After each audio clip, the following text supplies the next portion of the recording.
down, I know you got me, baby. Assalamualaikum teman-teman. Perkenalkan, nama saya Wisma Lintasya dengan NIM 24160400130 dari jurusan Akuntansi Syariah kelas D, Universitas Islam Negeri Imam Bonjol, Padang. Di dalam video ini saya akan menjelaskan tentang perkembangan modern dalam Islam, di mana video ini untuk memenuhi tugas ujian tengah semester pada mata kuliah pengantar studi pemikiran Islam oleh dosen pengampu Dr. Lukmanul Hakim MAG dan Rahmat Rihadi MAG. Langsung saja ke penjelasan videonya. Pendahuluan. Islam telah ada sejak zaman kenabian. Sejak itu, Islam terus berkembang hingga saat ini. Namun, perkembangan Islam tidak semudah apa yang kita lihat. Saat ini, ajaran Islam mengalami kemunduran hingga akhirnya berjaya sampai saat ini. Periode setelah 1800 Masehi dikatakan sebagai Islam modern, termasuk di dalamnya saat ini. Di masa ini banyak perkembangan dalam kehidupan Islam meliputi pendidikan, politik, perdagangan, kebudayaan, dan seluruh perkembangan Islam dirangkum dalam sejarah Islam tersebut. Sejarah Islam terbagi menjadi 3 periode, yakni pertama periode klasik, yaitu 650 sampai 1200 Masehi. Kedua, periode pertengahan 1250 sampai 1800 Masehi. Periode ketiga adalah periode modern 1800 Masehi sampai sekarang. Periode modern 1800 Masehi sampai sekarang, periode ini disebut juga periode pembaharuan karena merupakan zaman kebangkitan dan kesadaran umat Islam terhadap kelemahan dirinya dan adanya untuk memperoleh kemajuan dalam berbagai bidang, terutama dalam bidang pengetahuan dan teknologi. Pengertian pembaharuan dalam Islam. Pembaharuan Islam adalah upaya-upaya untuk menyesuaikan paham keagamaan baru yang ditimbulkan kemajuan ilmu, pengetahuan, dan teknologi modern. Dalam bahasa Arab, pembaharuan Islam disebut tajdid. Secara harfiah, tajdid berarti pembaharuan dan pelakunya disebut mujaddid. Gerakan pembaharuan disebut juga gerakan modernisasi atau gerakan reformasi, adalah gerakan yang dilakukan untuk menyesuaikan paham-paham keagamaan Islam dalam perkembangan baru diakibatkan oleh kemajuan ilmu pengetahuan dan teknologi modern. Pembaharuan dalam kamus Oxford. Yang pertama, suatu pandangan dari dalam, di mana suatu cara kaum muslimin melihat bertambahnya dampak agama di antara para penganutnya, sehingga keberadaan Islam di sini menjadi penting kembali, dalam artian memperoleh kembali prestasi dan kehormatan dirinya. Yang kedua, kebangkitan kembali menunjukkan bahwa keadaan tersebut telah terjadi sebelumnya. Jejak Nabi dan para pengikutnya dapat memberikan pengaruh yang besar terhadap pemikiran orang-orang yang menarik pada jalan hidup umat Islam. Yang ketiga, kebangkitan kembali sebagai suatu konsep, mengandung paham tentang suatu tantangan, maka suatu ancaman terhadap pengikut pandangan-pandangan lain penjajahan bangsa barat atas dunia Islam. Istilah-istilah umum yang berhubungan dengan PMDI. 1. Purifikasi. Gerakan purifikasi atau gerakan pemurnian Islam adalah ide, gagasan, pemikiran, upaya, aktivitas, dan gerakan yang dilakukan oleh tokoh-tokoh muslim yang mereka maksudkan dan tujuan kepada pemurnian ajaran Islam dari segala semacam paham, pengaruh, dan praktik-praktik yang tidak bersumber dan berdasarkan kepada ajaran Al-Quran dan Sunnah Nabi Muhammad SAW. Secara artifisial, gerakan pemurnian Islam berupaya melakukan pencarian terhadap kemurnian ajaran Islam. Terdapat 2 tema pokok yang tampak dalam gerakan purifikasi itu.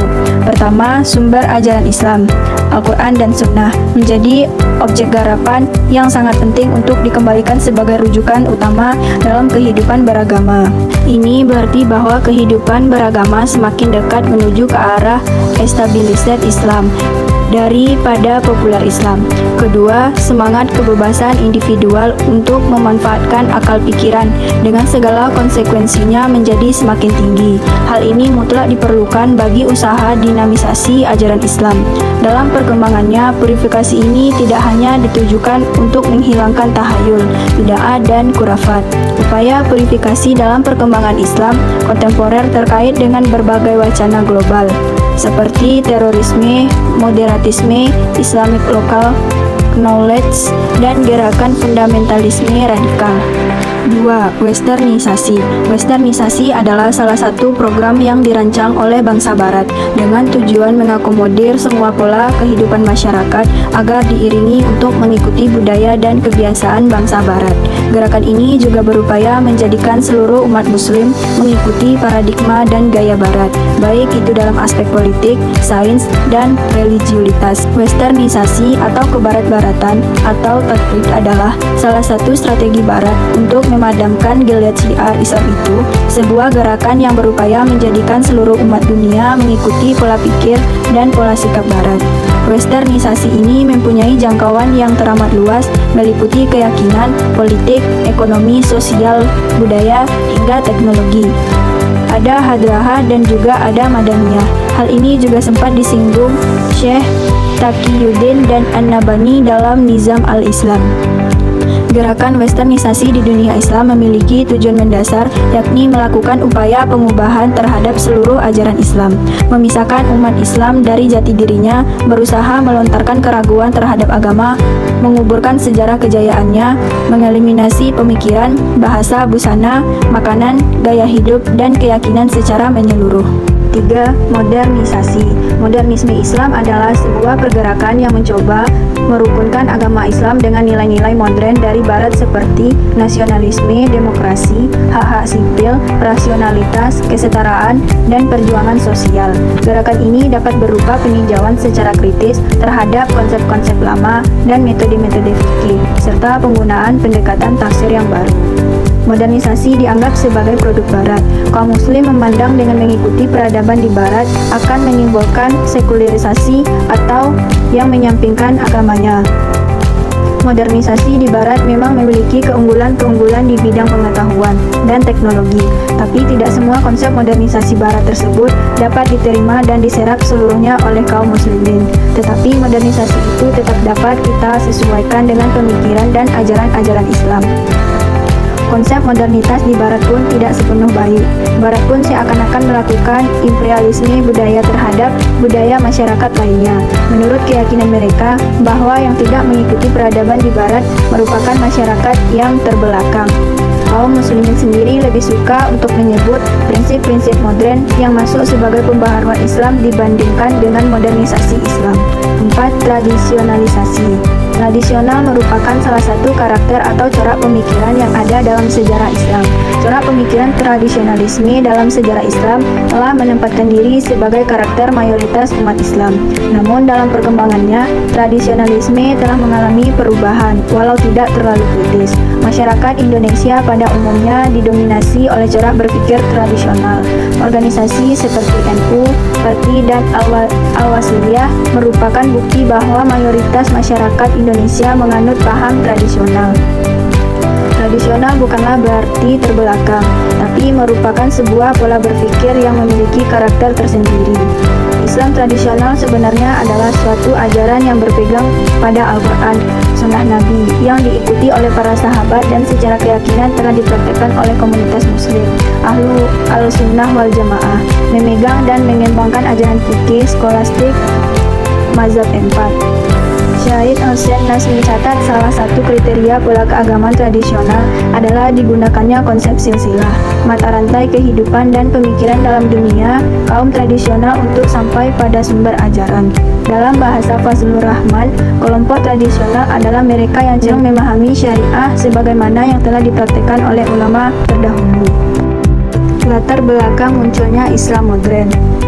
Gerakan tajdid atau pembaruan dalam Islam muncul pada periode modern, yakni sekitar abad ke-17 hingga abad ke-18.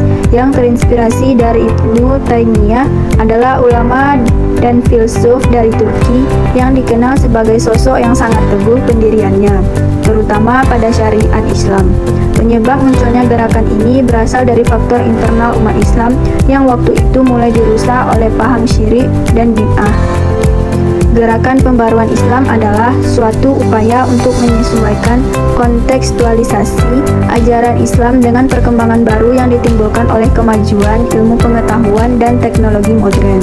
Gerakan pembaruan dalam Islam yang beberapa pakar disebut juga gerakan modernisasi atau gerakan reformasi Islam adalah gerakan yang dilakukan untuk menyesuaikan ajaran Islam dengan tatanan dunia baru yang diakibatkan oleh kemajuan ilmu pengetahuan dan teknologi modern.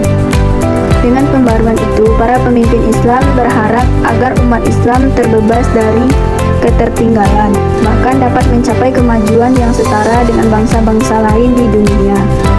Faktor lahirnya gerakan pembaharuan dan modernisasi Islam adalah: pertama, adanya sifat jumud atau stagnan yang telah membuat umat Islam berhenti berpikir dan berusaha. Kedua, persatuan di kalangan umat Islam mulai terpecah belah. Ketiga, adanya kontak yang terjadi antara dunia Islam dan Barat. Yang keempat, pembaruan dalam Islam berbeda dengan Renaissance dalam dunia Barat. Pemikiran dan usaha pembaharuan di Mesir, Turki, India, Pakistan, dan Indonesia. Mesir. Pada akhir abad ke-18, Mesir sempat dikuasai oleh Prancis di bawah pimpinan Napoleon Bonaparte. Ia menduduki Mesir antara 1798 sampai 1807. Sewaktu Napoleon Bonaparte datang ke Mesir, tengah dalam kondisi yang sangat memprihatinkan. Pasalnya, umat Islam yang merasa terjajah oleh bangsa Barat mulai berupaya untuk melakukan pembaruan Islam di Mesir. Turki. Kegencaran bangsa Eropa hingga ke wilayah Asia menimbulkan kekhawatiran bagi orang-orang Turki untuk memperkuat kembali peradaban Islam di Turki sebagai upaya menggagalkan pengaruh Eropa. Para pemikir dan penguasa di sana pun mencari cara untuk memajukan negerinya. Para pemikir dan penguasa Islam di Turki pun mencoba segala cara demi mencapai kemajuan di bidang ilmu pengetahuan, politik, ekonomi, dan berbagai bidang lainnya. India, Pakistan.